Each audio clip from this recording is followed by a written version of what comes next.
So here, Mum is starting by measuring out the sugar.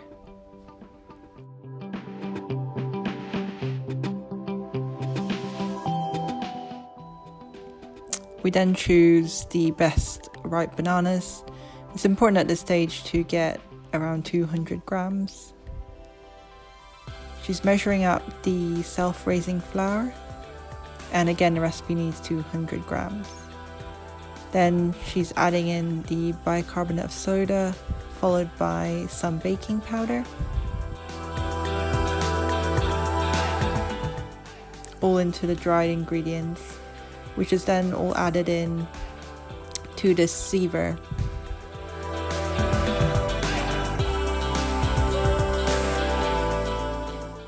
The mechanics of it make it a little bit quicker. Now the next thing is opening up this can of evaporated milk. Because we don't need all of the can, half of it will be going into this plastic container to be saved for a second banana bread. Finally, we really need to grease up this pan so that the banana bread doesn't stick. The oven is set to 160 degrees Celsius, or as Mom says, 170 degrees if the pan is a little bit lower. She cracks 3 eggs, measures out the oil, and then peels up the bananas that were weighed up earlier.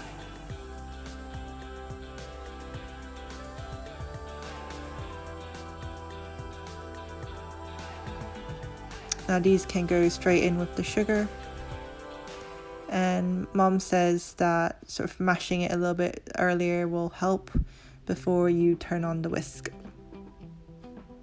At this point, just keep whisking it until it's smoothened out at a lower setting. And then you can see here that Mum's turned it up.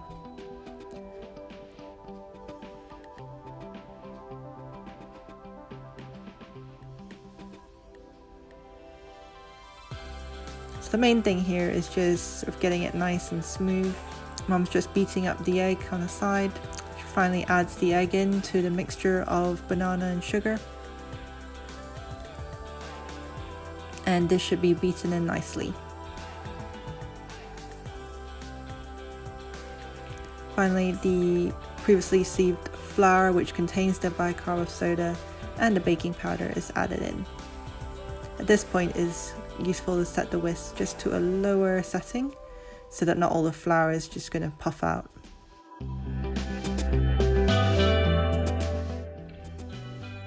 Adding in the oil. And at this point, Mum says that she usually adds in a little tiny bit more oil. And this oil is just like a usual vegetable oil. Okay, you can see here that the mixture is coming in very nicely. The evaporated milk goes in.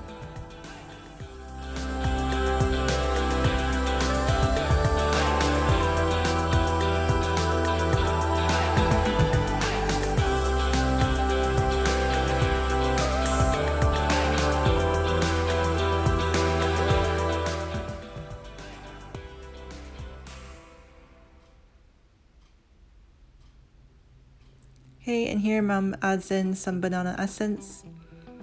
She says it really helps bring out the flavor.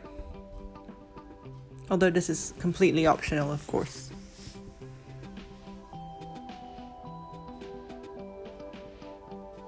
Finally, we prepare some walnuts.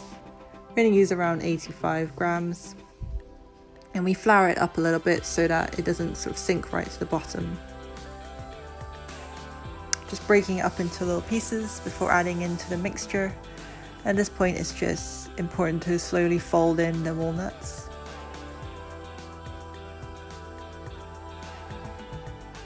Finally, the mixture is ready to be poured into the pre-prepared baking tin.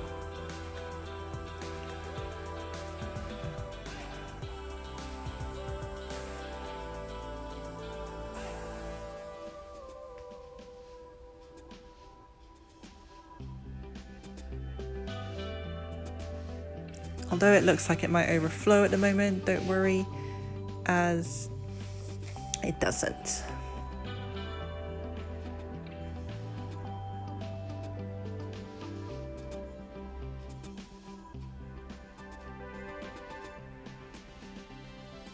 Finally, the mixture is ready to go in the baking tin to the preheated oven with its first check in 45 minutes. Okay, 45 to 55, so 45, okay? Here we're just checking that it's cooked with a clean toothpick when you remove it. It was very yummy and it stores well.